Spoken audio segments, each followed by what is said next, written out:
सज धज कर जिस दिन मौत की शहजादी आए,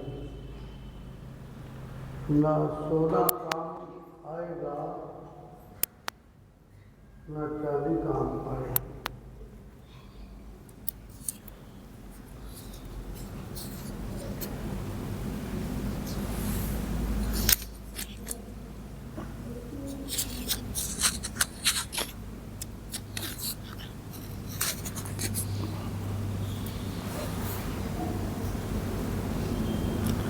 केवल ये दो ही शब्द पर्याप्त नहीं है, और भी सहारे तैयार करता है इंसान। ऐसा नहीं है कि वो केवल सोना और चांदी एकत्रित करने में लगा रहता है,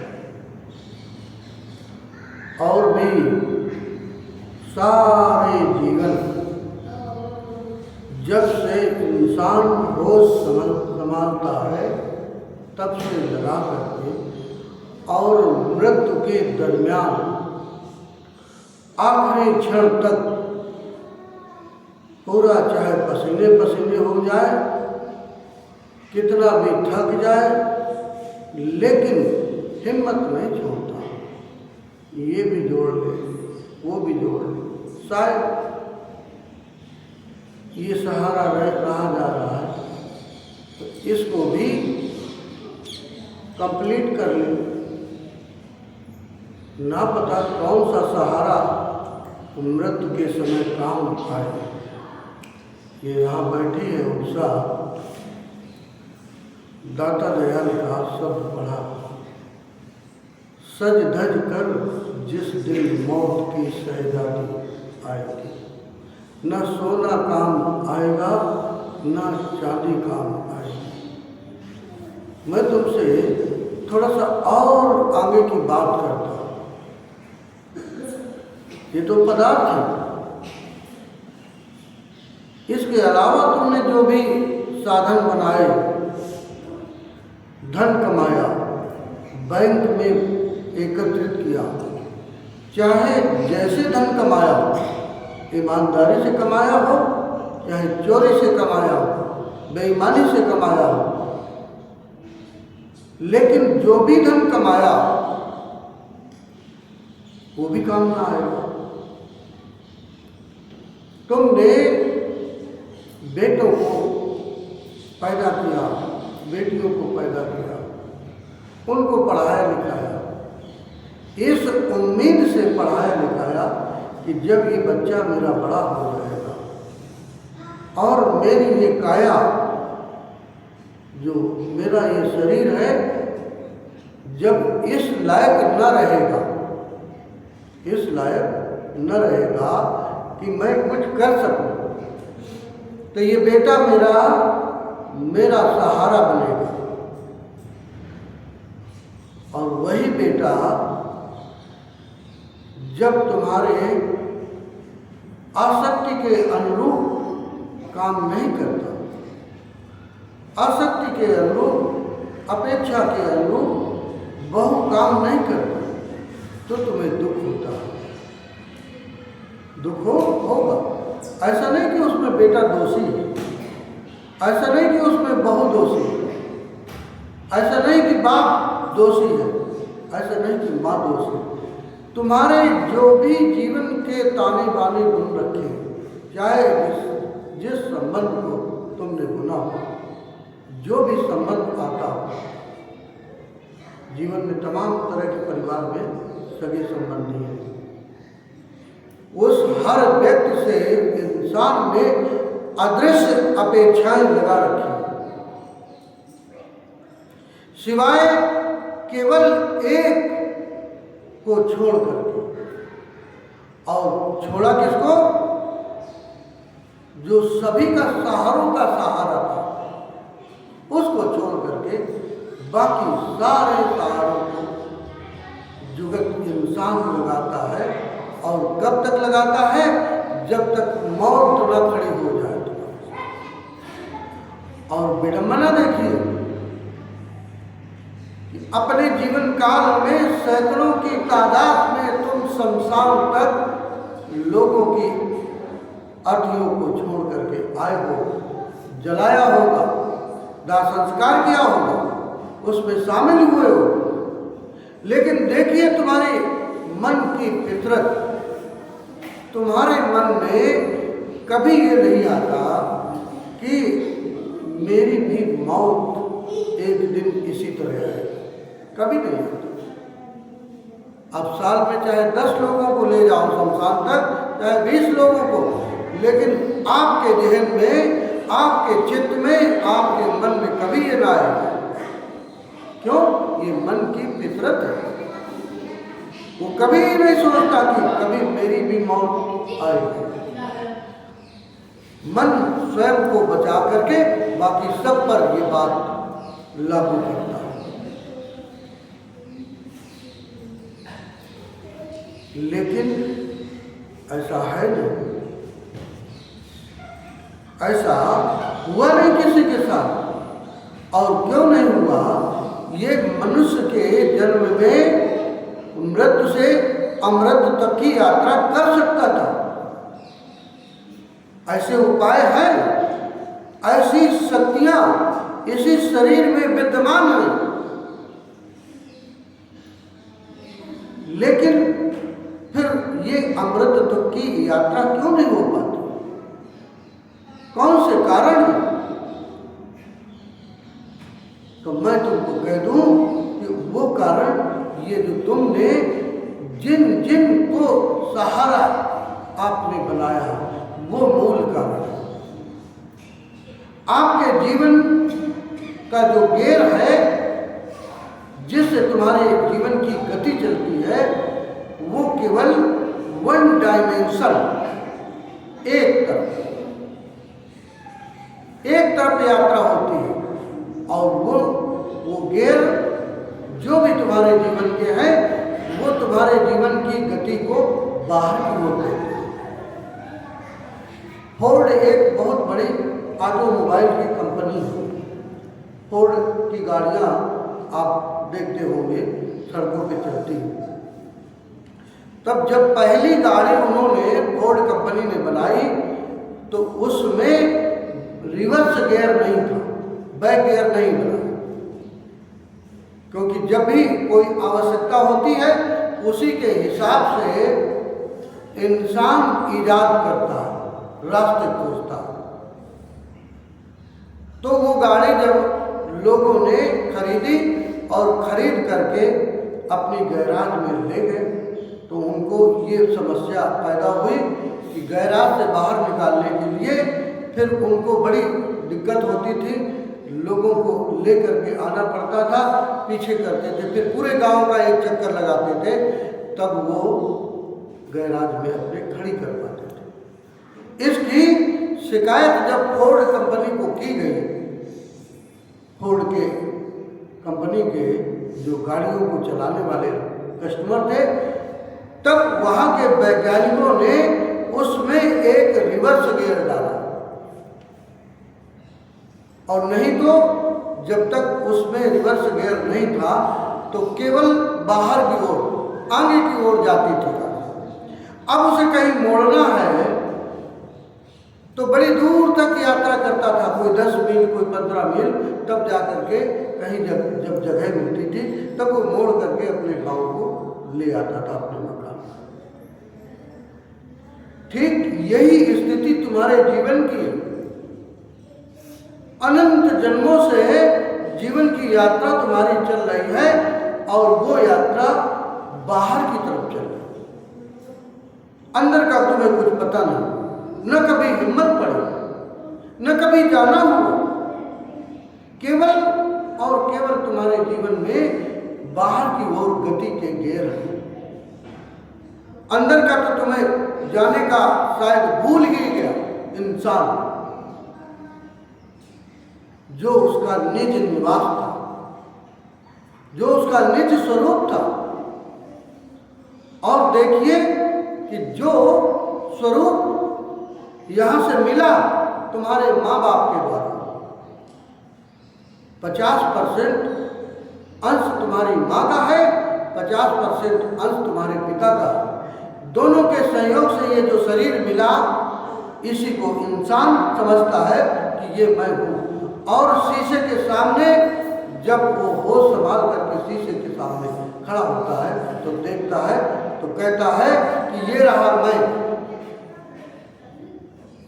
और उसी भ्रम में जीते जीते एक दिन जब वो मौत की शहजादी आ जाती है उस इंसान के सामने जिसका समय समाप्त हो गया, तब वो इधर उधर चारों तरफ देखता, कौन सहारा मेरे काम आएगा। एक एक सहारों को वो देखता है बड़ी अधीरता से, बड़ी मजबूरी भरी दृष्टि से। लेकिन दुर्भाग्य देखिए जीवन का कि सारे जीवन मृत्यु के आखिरी क्षण तक जिन जिन सहारों को उसने निर्मित किया उनमें से एक भी सहारा उसके लायक न बना पाया। यही तुम्हारे जीवन की कसौटी है और कुछ नहीं। ये जीवन की तुम्हारे कसौटी है। तुम वहां तक यात्रा कर सकते थे, कहां तक? जो मृत्यु के भय के पार तुम्हें ले जा सके। तुम उस धन के कमाई को कर सकते थे, वो कमाई भी कर सकते थे। ऐसी क्षमता उस परमात्मा ने, उस सद्गुरु ने तुम्हारे इस शरीर में डाल करके भेजा था। लेकिन तुम्हें उस बैक गियर का पता नहीं। इसलिए हर इंसान केवल और केवल जिसे वो जीवन कहता है वो जीवन है नहीं। वो एक उसकी अवधारणा जो बना ली है, एक धारणा उसने बनाई है कि ये मैं जीवन जी रहा हूँ। दरअसल वो जीवन है नहीं। और जीवन कब तक नहीं पता चलेगा जब तक इंसान कोई भी वापस स्वयं के अंदर उसे चलना ना हो, उसे वापस जाना ना हो।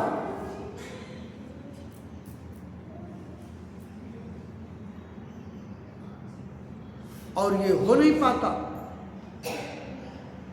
और ये हो नहीं पाता तो एक दिन आपको इस जो यात्रा आप कर रहे हो, इस यात्रा को करते करते एक दिन मौत के मुंह में आपको जाना ही जाना पड़ेगा। चाहे राजा हो या रंक हो, अमीर हो या गरीब हो, ऊंच हो या नीच हो, कोई भी जो भी इस संसार में जीव के रूप में आया है उसे मौत की मुंह में जाना ही जाना पड़ेगा।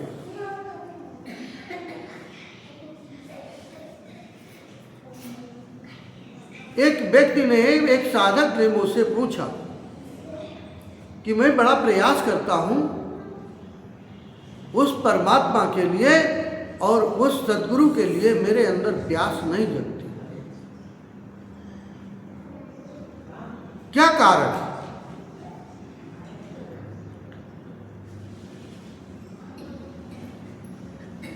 कौन से अड़चने हैं जिसकी वजह से मेरे अंदर प्यास नहीं जगती? तो मैंने कहा, मेरे भाई अब तू बैठ, थोड़ी देर चर्चा हो, प्रश्न किया है तो तू उत्तर भी लेता जा। ये प्रश्न कोई उस व्यक्ति का नहीं है, ये संसार में जो मनुष्य के रूप में आया है हर प्राणी का करीब करीब ये प्रश्न होगा। प्रयास करते हो और प्यास नहीं जगती, बार बार बार बार मन बाहर की ओर तुम्हें ले जाता। तो मैंने उससे मुखातिब होकर कहा कि तुमने जो संसार तुम्हारा था, जो तुम्हारे परमात्मा ने तुमको दिया था, पूरी खुली आंखों से भोगा उसको कि कुछ शेष रह गया?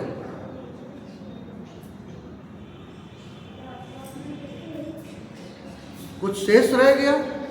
तो उसने कहा कि हमने तो भोगा, लेकिन अब कैसे भोगा ये नहीं बता सकता हूँ कि खुली आंखों से भोगा कि बंद आंखों से। तो मैंने उसको एक छोटी सी कसौटी दी कि तू अपने में स्वयं को परख कि तूने खुली आंखों से उसको भोगा या बंद आंखों से भोगा। मैंने उससे कहा कि जिस जिस साधन में तुझे ये लगता है कि इससे मुझे सुख की प्राप्ति होगी, जिन जिन सहारों में तुझे ये लगता है कि मुझे ये सहारा अगर कंप्लीट हो जाएगा, बन जाएगा, तैयार हो जाएगा, तो इससे मुझे सुख की प्राप्ति होगी। और वो कदाचित तेरे जीवन में वो सहारा अगर बन भी गया तो उससे आगे कोई वासना, कोई मांग निर्मित तो नहीं होती। तेरा मन कुछ नया करने को, तो कुछ नया सहारा तैयार करने को तो नहीं होता। तो कहने लगा कि वो तो होता है। तो फिर मैंने कहा कि तूने अभी संसार को, जो परमात्मा को ने तुझे संसार बनाया है, ये मिथ्या नहीं बनाया, ये निरर्थक नहीं बना दिया परमात्मा ने तुम्हारे संसार को कि भोगो इसे।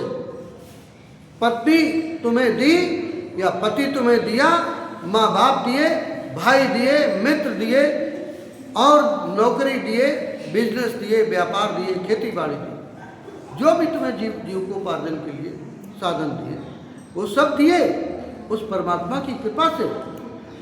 चाहे कम दिया हो या ज़्यादा दिया हो, ये तुम्हारा प्रारब्ध है। इस जीवन में तुम भौतिक ऊंचाइयों को छू सकते थे, नहीं छू पाए, तो इसमें कोई परमात्मा का या सदगुरु का दोष न होगा।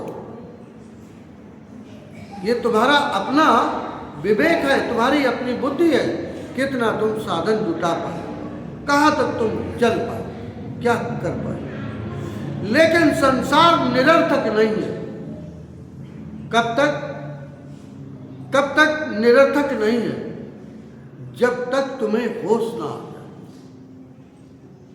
जब तक तुम्हें होश ना आ जाए। तुम्हारे घर में छोटे छोटे बच्चे यहाँ भी बैठे हैं, उनका मन केवल और केवल खेलने में लगता है, छोटे छोटे से खिलौनों को लेकर के, और उनसे वो खेलते रहते हैं। माँ डांटती है, माँ चिल्लाती है, बाप डांटता है बच्चों को कि तुम इन झूठे खिलौनों में क्यों लगे हो, क्यों पढ़ाई नहीं करते। लेकिन वो खिलौने उन्हें सच्चे खिलौने लगते, तुम्हें निरर्थक लगते, क्योंकि तुम वो सीमा के पार चले गए। अब तुम्हारा वो समय आ गया कि तुम्हें वही खिलौने निरर्थक लगते हैं जिन खिलौनों के लिए बच्चे आपस में विवाद करते हैं। ऐसा नहीं कि वो बच्चे ही विवाद करते हैं, ऐसा नहीं है कि वो जो खिलौनों के लिए सार्थक लग रहे थे, वो तुम्हारी ही कोई और गति है, तुम्हारी भी वही गति है। तुम अगर बड़े हो गए, उम्र दराज हो गए, तो तुमने नए तरीके के खिलौने तैयार कर लिए। अब वो खिलौना चाहे बेटा हो, खिलौना चाहे पत्नी हो, चाहे पुरुष हो, स्त्री हो, पति हो, माँ हो, बाप हो, वो उनको भी तुम छोटे बच्चों की तरह उन खिलौनों में तुम खेलते हो, उनमें रस मिलता है तुम्हें। और वही रस जो इंसान कभी स्त्री में ढूंढता है, कभी पुरुष में ढूंढता है, कभी धन में ढूंढता है, कभी पद में ढूंढता है, कभी प्रतिष्ठा में ढूंढता है, कभी व्यवसाय में ढूंढता है, ये सब तुम्हारे साधन हैं जिनमें तुम्हारा मन दौड़ता है, उसके पार नहीं जा पाते। और ये प्यास, जिस प्यास की उस साधक ने मुझसे प्रश्न किया था, मैंने कहा उससे कि जब तक तुम्हारा मन ऐसे बाहर के रसों से बाहर के रसों से मुक्त नहीं होगा, तब तक लगातार ये तुम्हारे अंदर प्यास न जगेगी। और दूसरा कारण है तुम्हारे अंदर धैर्य नहीं है, तुम्हारे अंदर विश्वास नहीं है, तुम्हारे अंदर अधीरता है। अब एक छोटा बच्चा कोई 4 साल 3 साल 2 साल का, चाहे बेटी हो चाहे बेटा हो, तमाम चर्चाएं सुने, तमाम काम से संबंधित, सेक्स से संबंधित तमाम वो पिक्चरें देखे, किताबें पढ़े, सब कुछ करे, लेकिन जब तक एक वो निश्चित आयु को न पालेगा तब तक उसके अंदर वो सेक्स की ऊर्जा जागृत न होगी। काम के प्रति वो नहीं करेगा उसका चित्त, उसे कुछ इंतजार करना पड़ेगा। लेकिन इंसान का मन इतना लालच से भरा हुआ है कि जब भी कोई किसी शराबी को पिए हुए रास्ते में चलता है, कोई शराबी को देखता है, तो उसका मन सोचता है कि काश ये मस्ती मुझे भी मिल जाती। उसको न तो उस शराबी से मतलब है और न ही उस शराब से मतलब है, केवल और केवल उसकी मस्ती से मतलब है। इसी तरह इंसान दूसरों के वो सुख की तरफ दौड़ लगाता है, देखता है कि भला व्यक्ति इतना सुखी है, 3 खंड 4 खंड की कोठी, करोड़ों की जायदाद, अरबों खरबों बैंक बैलेंस, 50 नौकर चाकर, कितना सुख में होगा। काश कोई उसके अंतर में झांक करके देख पाता, काश कोई ऐसा व्यक्ति होता, ऐसे धनाढ्य व्यक्ति के अंतःकरण में, उसके मन को जा करके वहां स्थित होकर के देख पाता उसके मन, क्या उसे सुख होगा? अगर ऐसा किसी को अवसर मिलता या मिल जाए तो 2 ही क्षण में वो कूद करके बाहर भागेगा, उसके मन के बाहर। बड़ी झंझट है, बड़ी झंझट है। एक बार ऐसा हुआ, एक फकीर ने, जैसे आप लोग बैठे हो, एक सभा बुलाई एक आश्रम में, क्योंकि लोगों की शिकायतें थी कि मेरा दुख का जो गठरी है वो बहुत बड़ी है, और लोगों की गठरियाँ जो दुखों की हैं वो तो बड़ी छोटी छोटी है, लेकिन सबसे ज़्यादा गठरी मेरी बड़ी है। तो उस फकीर ने कहा कि इस आश्रम में जितनी भी खूंटियाँ हैं, जितने लोग आए हो, अपनी अपनी दुखों की गठरी यहीं पर टांग दो। हर कोठी पर लोगों ने अपने दुखों की गठरी को टांगा और टांग करके बैठ गए, जैसे आप लोग बैठे हो।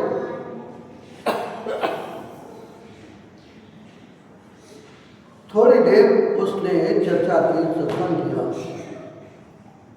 एकदम से आश्रम में लाइट बंद हो गई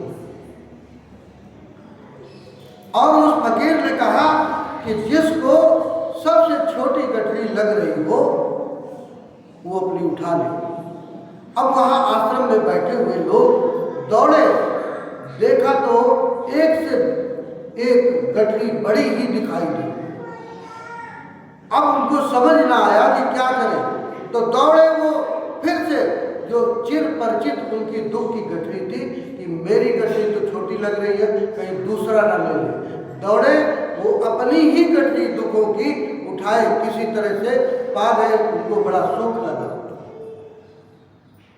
ऐसी ही तुम्हारे जीवन की मृग मरीचिका, दूर रेत, चमकती रेत को हिरण देखता है कि प्यास से अकुलाया हुआ उसका शरीर, और रेत की चमक को पानी समझ करके वो रेत में पसीने पसीने होता है। ठीक ऐसा ही इंसान की स्थिति है। तो तुम्हें मैं कहता हूं कि न तो तुम्हें परेशान होने की जरूरत है, न अधीर होने की जरूरत है। एक निश्चित समय जब आएगा तो आपके अंदर परमात्मा के प्रति प्यास जगेगी। जगना लाजमी है। प्यास इसलिए नहीं जगती कि वो जो तुम्हारा चित्त है उसमें वो बोध तुम्हारे चित्त से मिट गया। कौन सा बोध? कि मुझे भी यहाँ से जाना है, मुझे भी एक ना एक दिन ये घर छूटेगा, मेरा परिवार छूटेगा, ये मेरे बच्चे, मेरी पत्नी, मेरा पति, मेरी सास, मेरी बहू, जो भी धन, खेती बाड़ी, नौकरी चाकरी, जो भी हमने बनाया, ये कुछ न रहेगा। मैं तुमसे कहता हूं कि आज थोड़ा बैठना घर में, जो भी तुमने कमाया उनमें से सुई की नोक भर अगर आप अभी तक का जो भी कमाया हो, चाहे कोई 20 साल का हो, चाहे कोई 70 साल का हो, कोई 80 साल का हो, मैंने बुजुर्गों के चेहरों में देखा, उनके अंदर झांक करके उम्र दराज लोगों को मैंने देखा, उनके अंदर उम्र का अहंकार है। मैं 70 साल का हो गया, जी चुका मैं 80 साल, लेकिन अगर उनसे पूछा जाए कि तुम्हारे अंदर कोई ऐसी है कमाई, तुम्हारे पास में कुछ धन तुमने ऐसा संचित किया है कि जब तुम्हारे जीवन में मृत्यु, अगर अगले क्षण तुम्हारे जीवन में मृत्यु आ जाए तो कुछ ले जा पाने में सक्षम होगे, कुछ ले जा पाओगे तो बगले जाओगे। वो इंसान जो अपने बेटे से कहता है, अपने छोटे भाइयों से कहता है, अपने परिवार जनों से कहता है कि मुझे तू बताता है रास्ता, मैं इतने साल जीवन को जी चुका। अरे जीने के लिए तो तुमने चाहे 80 जिए हो, चाहे 90 जिए हो, चाहे 100 साल जिए हो, चाहे 50 साल जिए हो, अगर तुमको वो रास्ता न मिला जो तुम्हें अमृत की ओर ले जाता है, जा सकते थे तुम किन में पड़े हो? द्वैत में पड़ा है इंसान। जब तक इंसान द्वैत की यात्रा में है, जब तक तुम्हारे चित्त में एक एक वासना जीवित है, तब तक प्यास न जगेगी। प्यास जग सकती नहीं, कोई उपाय नहीं।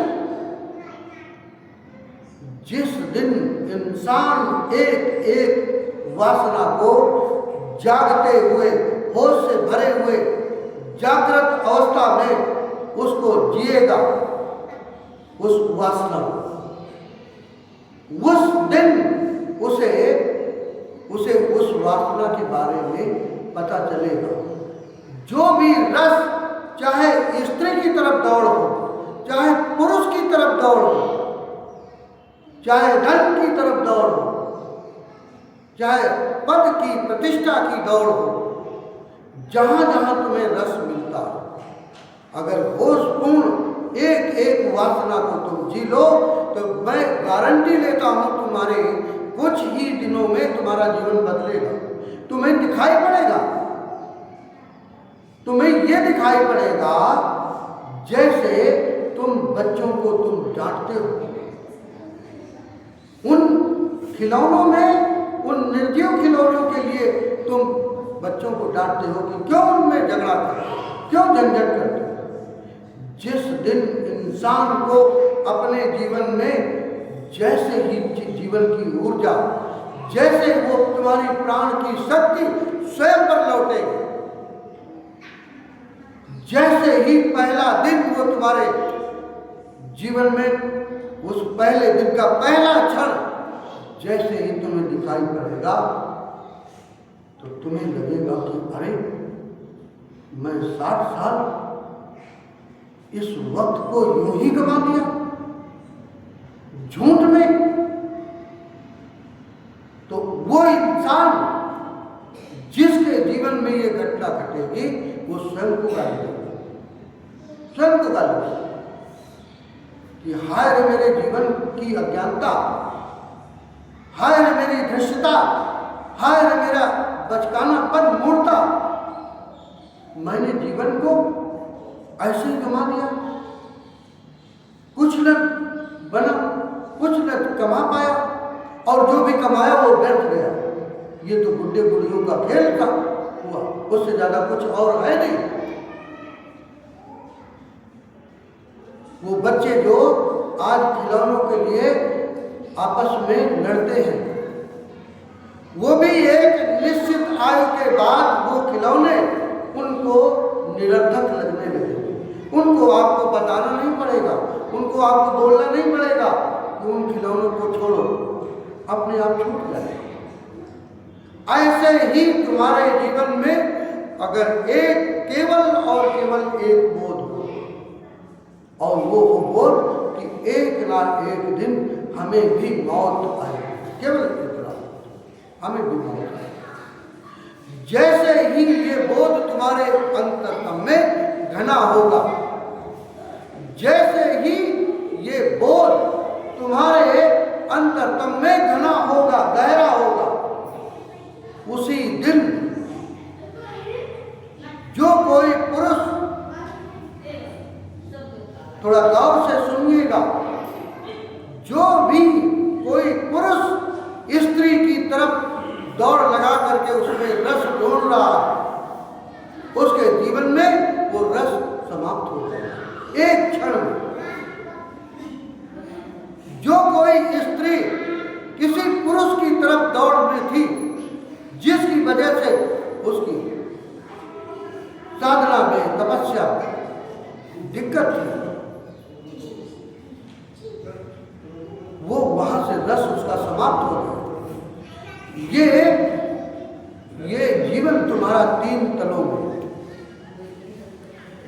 एक मन का तल, मन का तल जब तक इंसान जीता है तब तक द्वैत में रहता है। द्वैत में कोई ऑब्जेक्ट उसे चाहिए, विपरीत शरीर की तरफ आकर्षण रहेगा, ये लाजमी है, ये मन का तल। अगर इससे तुम्हारी चेतना थोड़ी ऊपर उठ जाए,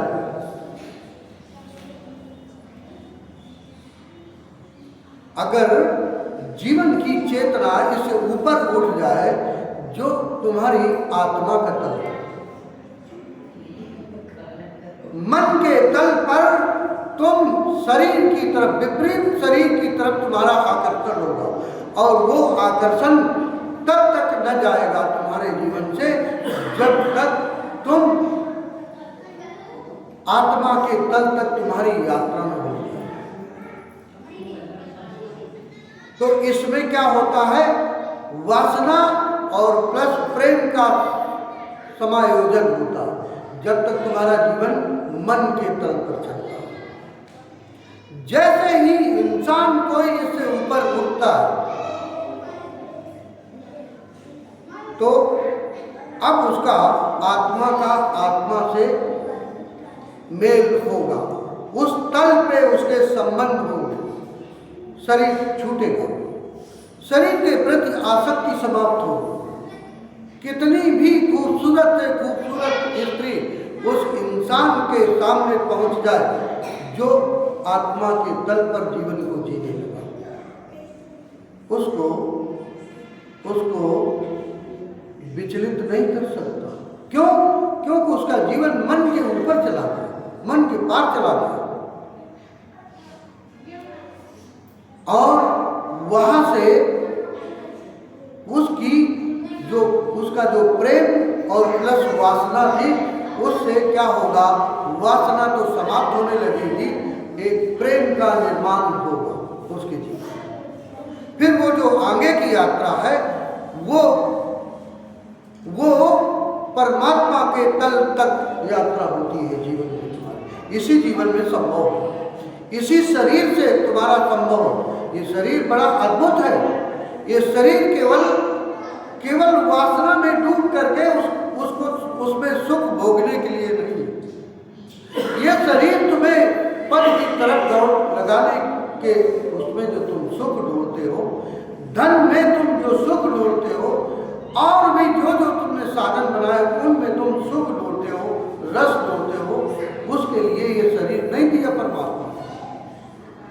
वो तो तुम्हें इस स्थूल शरीर में रहते हुए तुम आत्मा तक की यात्रा करो और आत्मा से परमात्मा तक की यात्रा करो। इसी शरीर से तुम कर सकते हो, लेकिन कोई करता नहीं, कोई नहीं करना चाहता। अभी एक छोटी सी शिकायत मुझे कल परसों में मिली। कल ही परसों में मुझे छोटी सी शिकायत ये मिली कि ये जो आचार्य जी हैं, ये शिव शब्द सागर से सत्संग नहीं देते। परम दयाल की जो सत्संग देते थे उससे ये सत्संग नहीं देते। तो मैं जिनको ये शिकायत है या जो शिकायत करने वाले लोग हैं, मैं उन्हें आगाह करना चाहता हूं कि तुमने चाहे 50 साल सत्संग सुना हो परम दयाल महाराज जी के बाद मानव दयाल महाराज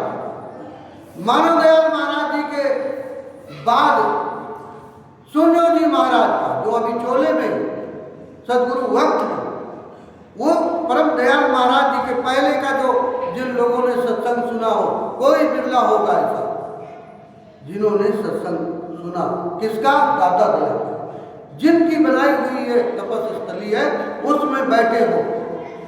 मैं उन लोगों से एक प्रश्न पूछना चाहता हूं, अगर उन्होंने सत्संग दिया, ऐसा नहीं है कि उन्होंने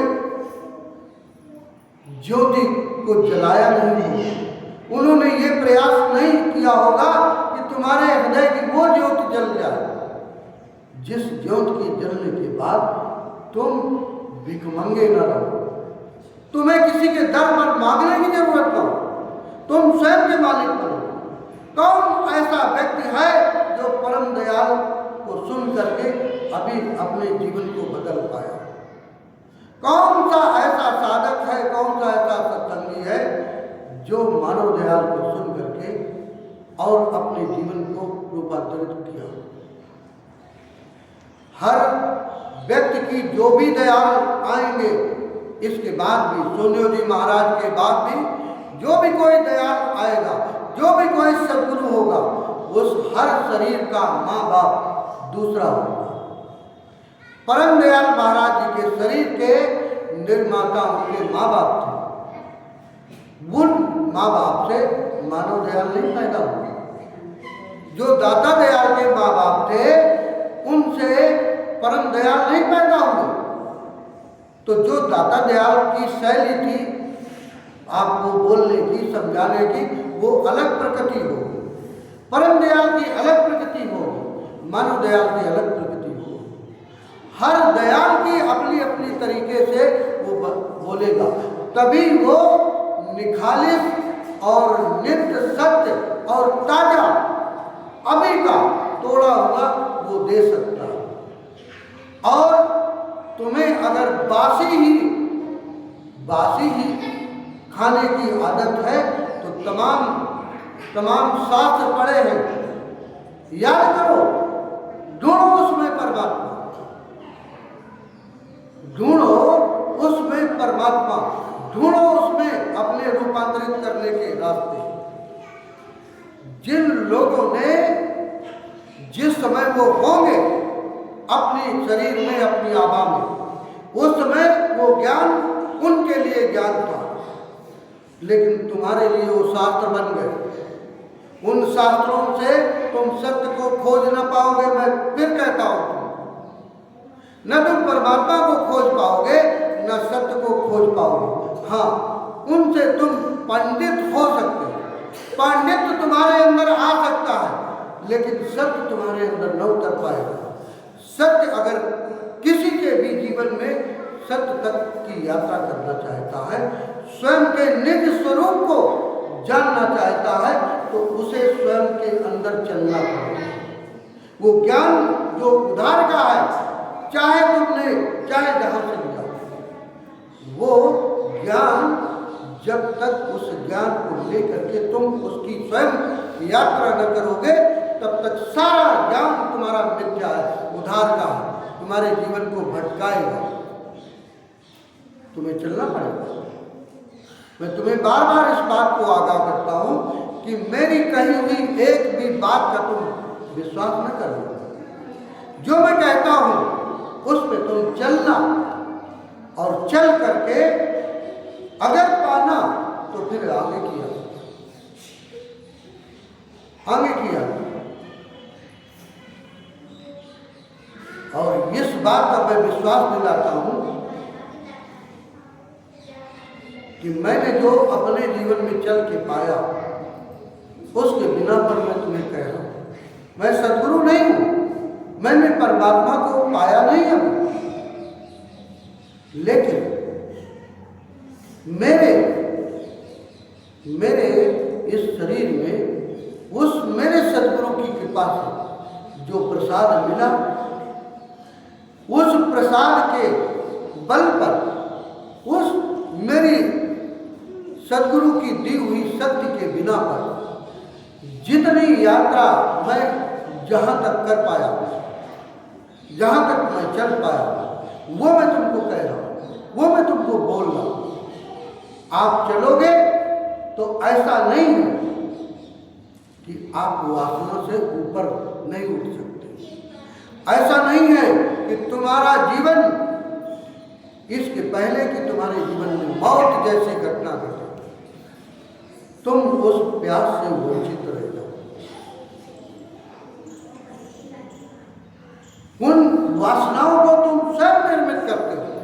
सुबह से शाम तक जैसे ही दैनिक क्रियाओं से निवृत्त होते हो, वैसे ही एक नई वासना का निर्माण, हर पल एक नई वासना का निर्माण इंसान करता है। एक वासना की पूर्ति होती है, ये 10 नई वासनाओं को निर्माण उसके मन में होता है तुरंत। और जब तक ये जाल चलेगा तुम्हारे जीवन में, तब तक प्यास नहीं जग सकती, जगना लाजमी नहीं। दुनिया की कोई भी ताकत तुम्हारे चित्त में प्यास वो जागृत नहीं कर सकती, जिसका नाम मुमुक्षा। तो प्यास कैसे जगे? हम इस परिवार से, इस घर से, इस व्यवसाय से, इस नौकरी से, उस धन से, पद से, प्रतिष्ठा से कैसे बाहर आओ? तो छोटा सा आयाम अभी वरिष्ठ आचार्य जी ने आपको करवाया, 10 मिनट ध्यान बैठाना। 10 मिनट में कोई 1 मिनट 2 मिनट आप श्वास पर ध्यान दे पाएंगे। श्वास अंदर जाती हुई आप अंदर गए होंगे, बाहर आती हुई श्वास के साथ आप बाहर आएंगे। ये बहुत सरल और सहज तरीका है तुम्हारे स्वयं पर चेतना लौटने का, सबसे सहज तरीका। मृत्यु से अमृत तक की यात्रा करने का सबसे सहज तरीका। अगर कोई इस पे चल सके तो चल सकता है। एक ना एक दिन तुम्हारा अंतरतम उस प्यास से, जो सत्य के प्रति प्यास हो, अभी आप देखोगे तो तुम्हारा मन कौन कौन सी दौड़ों में संलग्न है, कौन कौन सी दौड़ें तुम्हारे मन पर चल रही। कोई नहीं छोड़ना चाहता गृहस्थी, कोई नहीं छोड़ना चाहता है घर। मैं भी तुमसे नहीं कहता कि तुम छोड़ो घर, न तुम घर छोड़ो, न परिवार छोड़ो, न व्यवसाय छोड़ो, न नौकरी छोड़ो, न संसार का कोई भी कोना छोड़ो। तुम एक एक कोने को पूरी तरह जियो, देखो, तभी तुम्हें संसार के अंदर सार्थकता और निरर्थकता दोनों का आभास होगा। बगैर एक निर्धन व्यक्ति जब तक पूरी तरह धन को जी न ले, धन को पा न ले, तब तक दूसरे की कही हुई बात, भले किसी धनपति ने उसको कहा हो कि धन व्यर्थ है, वो न मानेगा। अगर मानेगा भी तो वो झूठा मानना होगा। आज मान लेगा, अगले ही क्षण उसे वो झूठा समझ में आएगा। तुम्हें क्या ये नहीं बताया गया कि कण कण में परमात्मा है? हर शरीर में वो सद्गुरु का वास है, हर शरीर में वो परमात्मा का वास है। अगर ऐसा है और तुम मान लिए हो, हालांकि जानना नहीं हो पाया, जानना हो भी नहीं पाया, अगर तुमने माना है तो मैं तुम्हें ईमानदारी से तुमसे पूछता हूँ, क्या तुम उस हर शरीर में परमात्मा देख पाते हो? वो दाता दयाल तुम्हें उस शरीर में दिखाई देता है, या वो परम दयाल जो तुम्हारे परम गुरु थे वो दिखाई देता है उस हर शरीर में?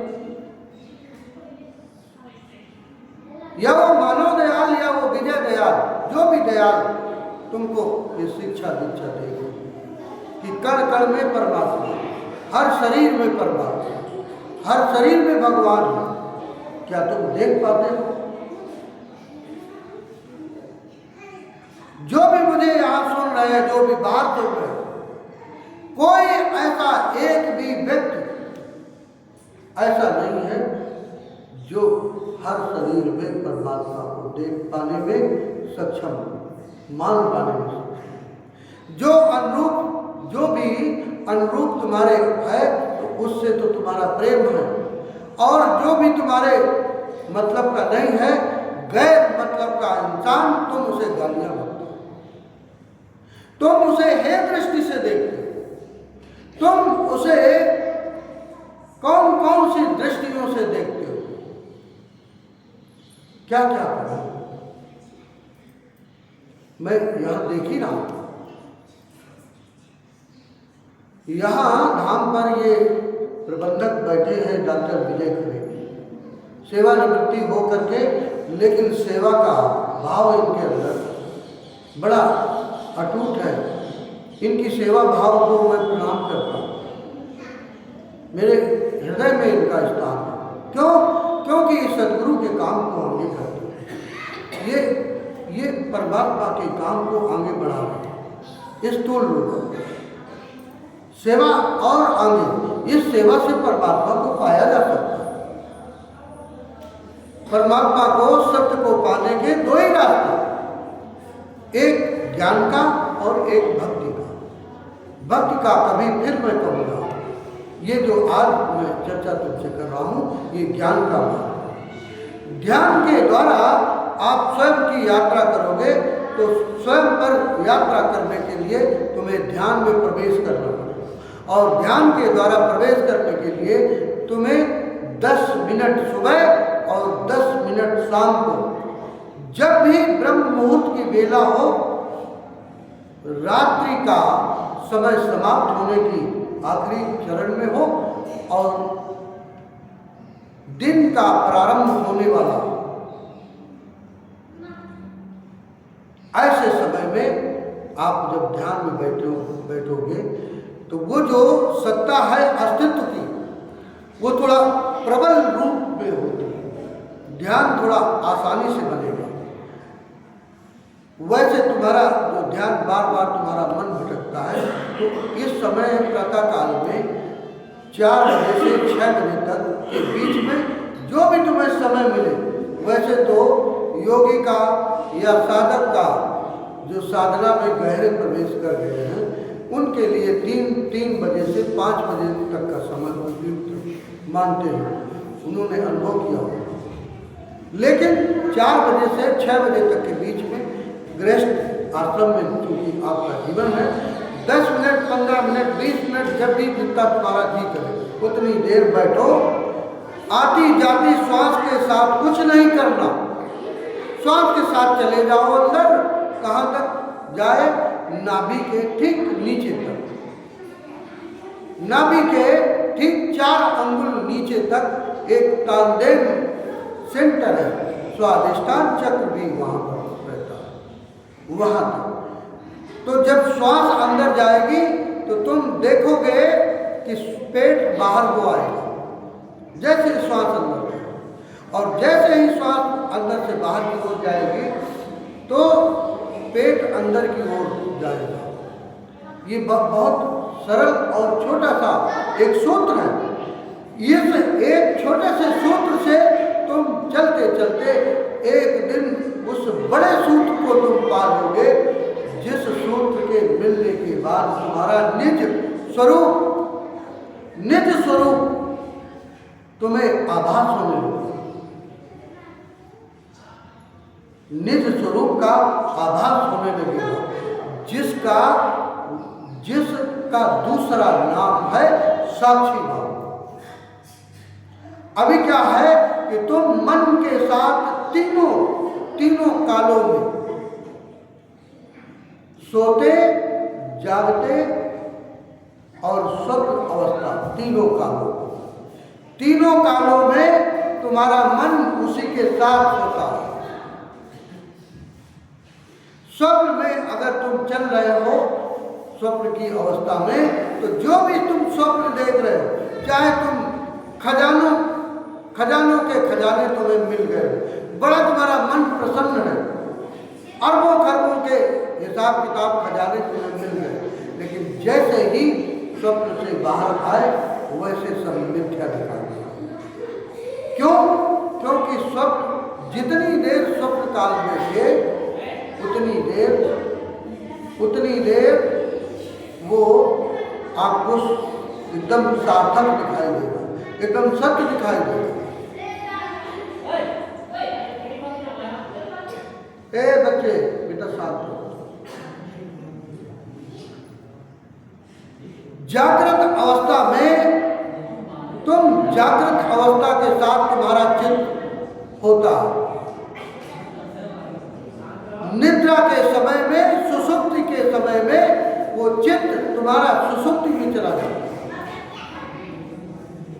तो तीनों अवस्थाओं में तुम्हारा जीवन एकजुट हो जाता है। इसलिए तुम्हारा साक्षी भाव जो है वो तुम्हें पता नहीं चलता, वो जो निज स्वरूप है उसका तुम्हें पता नहीं चलता। ये बहुत छोटा सा सूत्र है अपने निज स्वरूप तक पहुंचने के लिए। पहला पावदान, पहला कदम है, श्वास के साथ अंदर जाओ और श्वास के साथ बाहर आओ। कुछ ही दिनों में ध्यान में दूसरे चरण में तुम्हारा प्रवेश होगा। मैंने पीछे भी कहा था, योनि मुद्रा, दोनों अंगूठे अंदर की ओर मुड़े हुए, और देखो ये हाथ, हर उंगली आपस में एक दूसरे से मिली है, ये योनि मुद्रा। और ऐसे मुद्रा में तुम बैठ करके रीढ़ की हड्डी जब सीधी रखोगे तो चेतना का वो प्राण की जो नदी है मूलाधार से सहस्त्रार तक की यात्रा करेगी। क्यों? क्योंकि जैसे ही इस तरह से तुम बैठोगे, इस आयाम को बना करके, और तुम्हारी ये जो जीभ है तालू से केचरी मुद्रा में जैसे जाएगी, तो तुम्हें पता नहीं है, जैसे ही रीढ़ की हड्डी सीधी और योनि मुद्रा में तुम्हारे दोनों हाथ और जीभ तालू में केचरी मुद्रा में जाएगी, वैसे ही तुमने जो मूलाधार में तुम्हारी शक्ति सोई हुई है, जीवन की जो प्राण की नदी है, जो मूलाधार में सोई हुई है, उसका तुमने सहस्त्रार तक यात्रा करने का आमंत्रण दे दिया। उस हर साधक में, अनजाने में, तुम्हें पता नहीं रहता, लेकिन जैसे ही यही स्थिति में बैठोगे वैसे ही तुम उस शक्ति को ऊपर उठने का आमंत्रण दे दिया। और दूसरा काम क्या है कि शक्ति किसी न किसी तरफ यात्रा करती है। शक्ति का स्वभाव है तरलता में है, तो जब तक ऊपर की ओर आमंत्रण नहीं मिलेगा तुम्हारे जीवन में, तो वो शक्ति नीचे की ओर बहेगी। जो शक्ति तुम्हारी नीचे की ओर बहेगी, चाहे स्त्री हो चाहे पुरुष हो, और नीचे की तरफ बहती हुई जीवन की ऊर्जा द्वैत में जीवन को जीती है और विपरीत शरीर की तरफ आसक्ति होती है। विपरीत शरीर की तरफ उस शरीर का मांग होगा। जैसे ही केचरी मुद्रा में तुम बैठोगे, कुछ ही दिनों में वो ऊर्जा तुम्हारे जो मूलाधार चक्र से है, एक स्पंदन के साथ एक गर्मी, एक ऊष्मा तुम्हें महसूस होने लगेगी। एक केचरी मुद्रा का दूसरा एक और गुण है कि नीचे बहती हुई ऊर्जा को तुरंत रोकती है। नीचे की ओर बहती हुई जो प्राण की ऊर्जा है उसमें बंद लगाती है, तुम्हारा मूल बंद। ये दूसरा गुण है केचरी मुद्रा। लोगों को पता नहीं, ध्यान के पते जीवन का रूपांतरण नहीं मानते, और तुम चाहते हो कि मैं उन शब्दों की व्याख्या करूं। मेरे तो बस में नहीं, मैं नहीं कर सकता। मैं वो टीचर नहीं हूं, मैं वो टीचर नहीं हूं कि जिन शब्दों को पढ़ा जाए, एक एक लाइन को पढ़वा करके और फिर मैं उसकी व्याख्या करूं। मेरे पास कोई ऐसी डिग्री नहीं। तुम्हारे जीवन में कितनी भी डिग्रियां तुमने पा ली हो, कितना भी तुमने बाहर का उधार का ज्ञान अर्जित कर लिया हो, लेकिन सत्य की तरफ यात्रा करने में ये तुम्हारा आवश्यक नहीं है। जिन लोगों ने सत्य को पाया है, एक अक्षर का भी ज्ञान उनके अंदर नहीं रहा। नानक साहब पढ़े लिखे नहीं थे, कबीर साहब कभी स्कूल न गए, और भी तमाम ऐसे तीर्थकर हैं जिन्होंने सत्य को पाया, जिन्होंने परमात्मा तक की यात्रा की, लेकिन जब भी पाया तो परम शून्यता में पाया, परम शून्यता। जब भी तुम्हारी ये यात्रा स्वयं की स्वयं पर शुरू हो जाएगी, तो देखो मैं एक अद्भुत इसी शरीर के चमत्कार तुम्हें बता रहा हूँ। जैसे ही केचरी मुद्रा में तुम बैठोगे ध्यान में, रीढ़ की हड्डी सीधी, और सीधी हड्डी क्या होगा कि वो प्राण की जो नदी है वो ऊपर की ओर बहना शुरू होगी। क्यों? क्योंकि उस शक्ति को आमंत्रण मिला। कहाँ तक? सहस्त्रार्थ तक। अब वो तुम्हारे एक एक केंद्र को चीरती हुई ऊपर की ओर गति करने लगेगी ऊर्जा, और जैसे जैसे तुम्हारे जीवन में गति होगी, वैसे वैसे तुम्हारे जीवन में द्वैत से अद्वैत की ओर यात्रा होना शुरू हो जाएगी। अभी तुम्हारा मन विपरीत शरीर की ओर भागता है, विपरीत शरीर की ओर भागता है। मैं गारंटी इस बात की लेता हूं कि तुम्हारा कुछ ही दिनों में तुम्हें किसी विपरीत शरीर की आवश्यकता न पड़ेगी।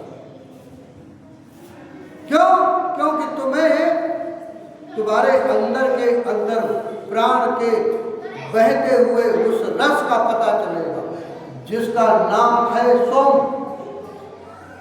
वो रस तुम्हारे अंदर टपकता है, बाहर सोम रस न मिलेगा। उस सोम रस का जिस समय स्वाद मिलेगा, तुम्हारी बाहर की ओर बहती हुई दृष्टि, बाहर की ओर बहती हुई ऊर्जा, सारा तुमने प्राण फूंक दिया संसार की ओर बहने दी। चाहे तुमने धन में फूंका हो, चाहे तुमने पद में, प्रतिष्ठा में, मान में, सम्मान में फूंका हो, उस तरफ से तुम्हारा मुड़ना होगा, निश्चित मुड़ना होगा, लाजमी। एक भी परसेंट इसमें टॉलरेंस नहीं है, गैप नहीं है। जितनी बात मैं कहता हूँ आप चलने के लिए शुरू कर दो, ज्यादा दिन नहीं, केवल और केवल 3 महीने, 90 दिन का समय। मेरी बात को प्रयोग के तौर पर केवल 90 दिन करो। 10 मिनट सुबह, 10 मिनट शाम को। श्वास के साथ अंदर जाओ, श्वास के साथ बाहर आओ, मिलना करो।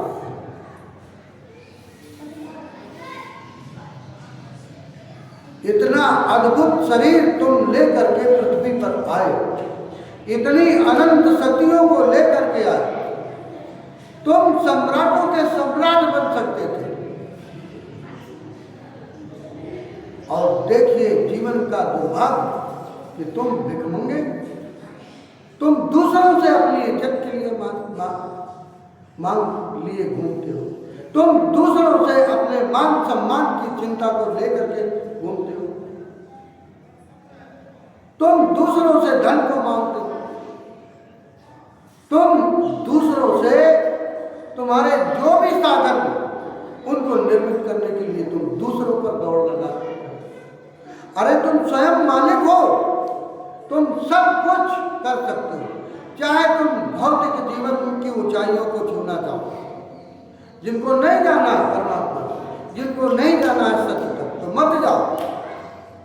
भौतिक जीवन में तुम धन को पाना चाहते हो, पद को पाना चाहते हो, प्रतिष्ठा को, यश को, कीर्ति को पाना चाहते हो, इसी के लिए करो।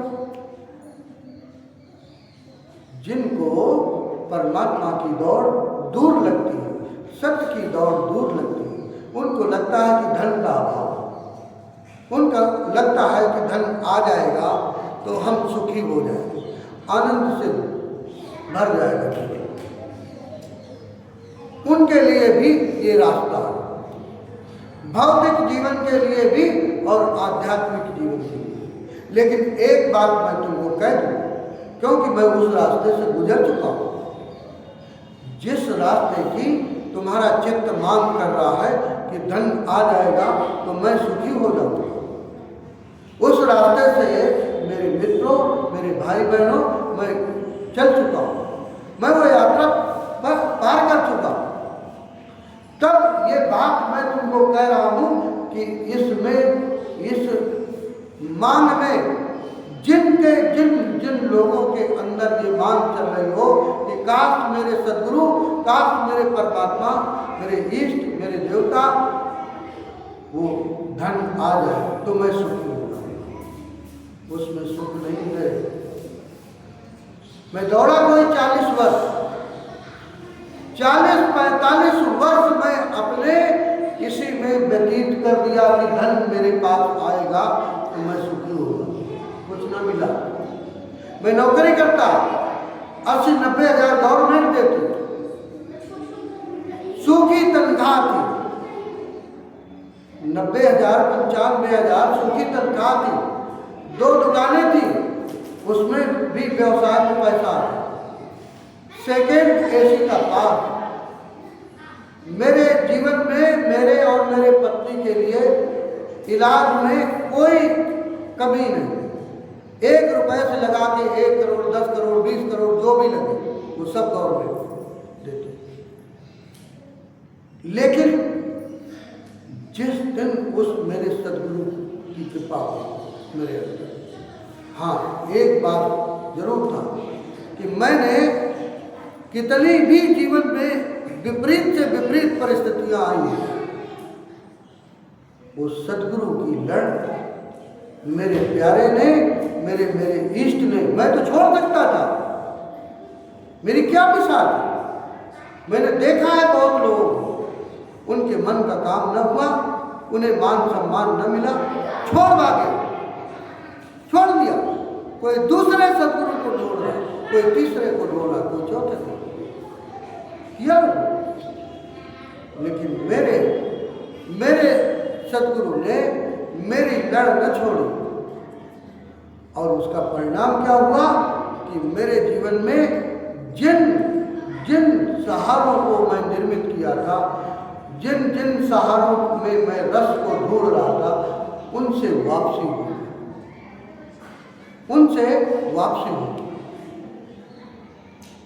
तो मैं उस अपने सदगुरु को धन्यवाद सदा इस बात का देता हूँ, मेरे जीवन में जो भी लोग मेरी बुराई करते हैं मैं उनको भी धन्यवाद देता हूँ।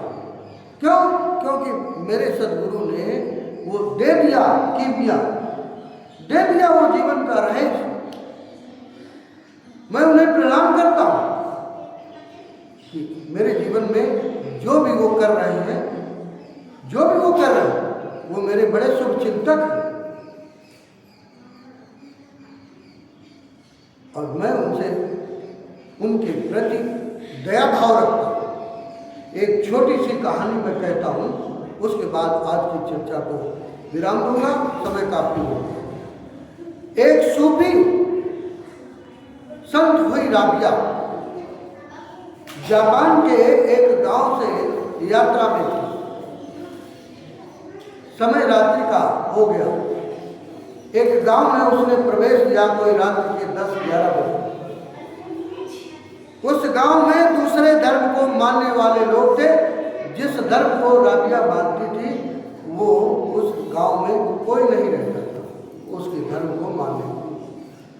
वो एक एक पूरे गांव के एक एक दरवाजे पर दस्तक दी। सर्द रात थी, भयंकर सर्दी का मौसम था, कोहरा पड़ रहा था।